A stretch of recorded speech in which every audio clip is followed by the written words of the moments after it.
guys, it's Sarah. Today is BookList Thursday. This is a video series I do with my friend Lindsay over at Lindsay's Little Library. And today I'm going to be talking about another genre that I'm very thankful for, and that is adult romance. Okay, now this one was interesting because when I came up with the 4 genres I wanted to talk about, I put this in here because it's not one that I talk about very often, but I have really been enjoying a lot more adult romances lately. And a lot of them are starting to pop up more on my radar and get me more interested, and I'm getting more excited about them. I can probably completely blame Chelsea Dowling Reads for this because that's what she reads. And when she talks about them, it makes me want to read them. And I've been picking them up a little bit more. And I think a lot of that has been some of her influence.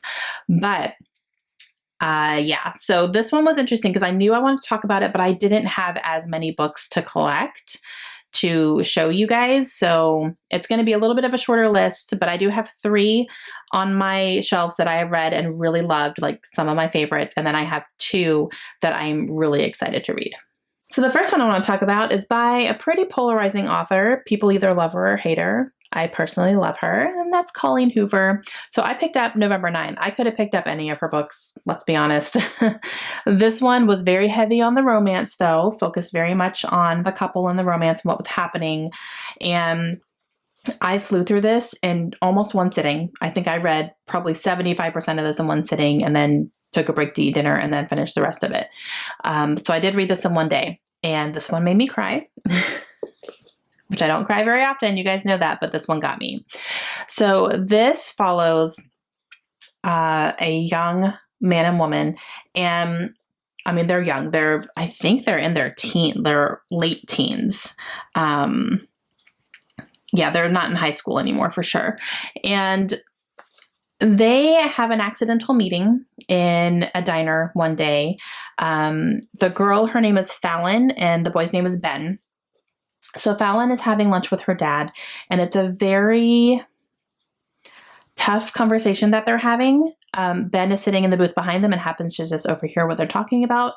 And Ben takes it upon himself to kind of interrupt their conversation and stand in and kind of support Fallon against some things that her dad is saying. And that's how they meet. Okay. This happens on November 9th. They end up spending the entire day together. Like the rest of the day, they are glued to each other's side. And the next day, Fallon is set to get on a plane to move to New York. This is all happening in Los Angeles. So they have this one day together. They decide to take advantage of it, and they spend the entire day together. And so you see her struggle with whether or not she's going to get on this airplane to move because he's kind of changing her mind about a lot of things. But she decides to do it. And so what they decide to do is they decide to live their lives separately. And they're going to meet up next year on November 9th and spend an entire day together. No matter what's happening in their lives, no matter what's going on, they have a date for November 9th. And they decide, I believe, to live their lives separately. They're not going to stay in touch. They're not going to email. They're not going to call each other, text each other. No contact until November 9th. And so you see that happen. And this happens over a couple of years. So they're living separate lives, but on November 9th, they come together. And, and then things ensue from there. But I loved it. I love the concept of it. It was just... I don't know. It just hooked me immediately. And I was interested the entire time. Obviously, I flew through it like really, really quickly, which I tend to do with Colleen's books anyway. But I just loved it. And again, it made me cry. So there's that. The next one that I have is an author that I'm starting to get back into and that I'm excited to get back into now. It's an author that I've read before in the past, and I really did like his books, but I never really stuck with his long-term writing because he writes so much. He's definitely a prolific writer. But I decided to pick one up. I believe it was right before we moved here to Florida. So it must have been about 1.5 years ago. I picked up one of his books just to kind of see if I still wanted to read anything from him. And I absolutely loved this book. It was a 5-star. So I am going to stick with reading more of his. I haven't picked any up since though. So I probably need to remedy that soon. That's Nicholas Sparks. And the one I picked up was Safe Haven, and I absolutely loved this book. It was more than what I was expecting, which is probably why I loved it so much. I was expecting it just to be, you know, a feel-good, yay, love, love, love, love, and everyone loves each other. No, this was very complicated. This deals with domestic abuse. It is about a woman who is running from her abusive husband, and she lives in this beachside community in North Carolina, which is where most of his books are set. And she ends up meeting one of the local men there, and they form a relationship. However, she keeps a lot of things secret because she's really trying to hide who she really is. She doesn't want her husband to find her. And yeah. Woo! Nicholas Sparks goes there. He created a really interesting husband character. Man, he was not okay. And it was darker than I was expecting it to be, which I think is what like took me by surprise. And then I just absolutely loved it. So I'm not expecting every Nicholas Sparks book to be this, but I do want to read more of his books. So I will definitely continue on with some of his works. I just haven't gotten there yet. So if you guys have a favorite Nicholas Sparks book, let me know what it is down below, because I definitely want to read more from him. And then whatever I have on my shelf that gets the most comments, maybe I'll add that to my TBR here soon, because I do have a good chunk. I have a good chunk of his books. I have probably 6 or 7 books I haven't read yet. So let me know what your favorite Nicholas Sparks is down below. But this one was fantastic. I loved it. And the last one that I have read already is a book / an author. That's Christina Lauren. And I picked this one because this one has been my favorite. But I have also read a couple other of their books, and they were all 5-star reads for me, and they were all romance books. So take of that what you will. But Love in Other Words has been my favorite.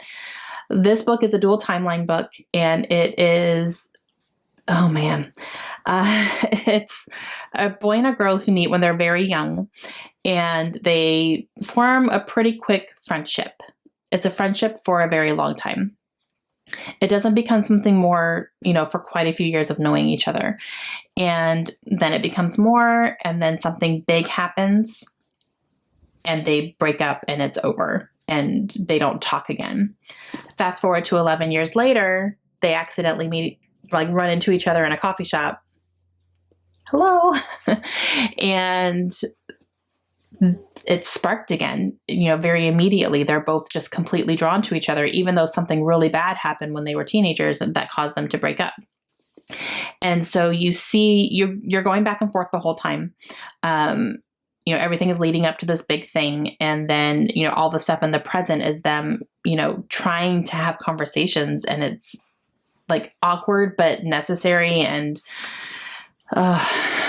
it's just so good. Like, I can't even put it into words. This is one of those books where when I finished it, I was angry that it was over. And it needed to be over. Like, there wasn't anything else. But I was missing the characters. Like, I wanted more. I wanted more of Elliot and Macy. Like, I was so sad when it was over, and I was like, is there a sequel? Can something else happen? Something else needs to happen because I need these people back in my life. And I've never felt that way about a book. I have never like finished a book and been like, I feel empty inside right now. I wanted to turn it back over and flip over to page 1 and start over again immediately. And I've never felt that way. And it just, it hits you in all the feels. And Elliot is my precious little teddy bear, and I love him so much. He's one of my favorite characters of all time. Oh, so good. So this has been my favorite, although the other 2 that I read were also 5 stars, and I love them so much. That's The Unhoneymooners and Autobiography. Those were also very fantastic romance stories. So yeah, but this one, so good.